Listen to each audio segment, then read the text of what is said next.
anyone who's a parent will have thought about this already. How much time should our kids be spending online? Well, a new report from health officials has some pretty worrying findings. It says too much screen time could be causing mental illness and social problems for children.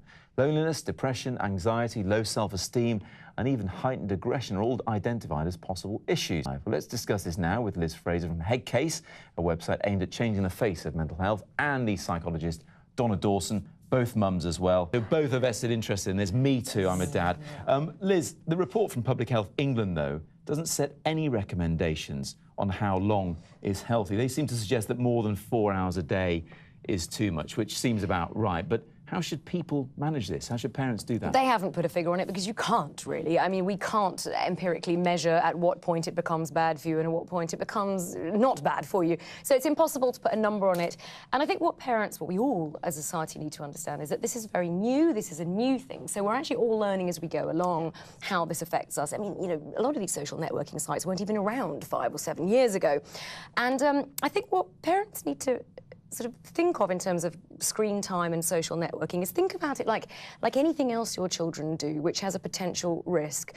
You can't stop them doing it always. There are things that we can do within the home, we'll get onto that. So I can't always tell what my teenage daughters are doing when they're outside my house, when they're at school or at a friend's house.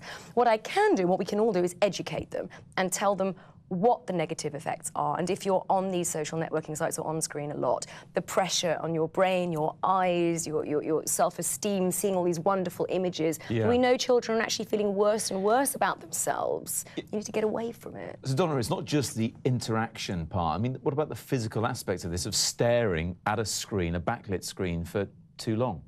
Well, absolutely. It'll hurt your eyes and it will affect your body. But I'm more concerned with what's happening on the social networking sites when you are busy projecting a persona. And teenagers need to do this. They need to project something better than themselves because they're still forming their personalities. They're insecure in themselves.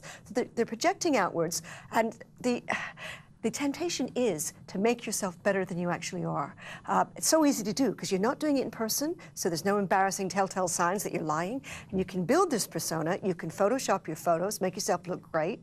The trouble is, once you get into that game, it's all about upmanship. And you tend to believe what other people are sending you at face value, because we all do it, teenagers especially. Yeah.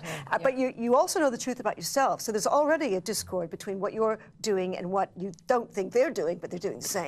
And so you tend to get very anxious about this. And the only place, really, after a while, is down. And what tends to happen is you start getting anxious about the discrepancies, about having to maybe keep lying, to keep competing. And then you get all the other problems associated with that, lack of confidence, depression, and anger, because anger is about kicking back at something you can't control. Here's the thing, Liz, that first mum that Peter talked to there, she had her own mobile in her hand.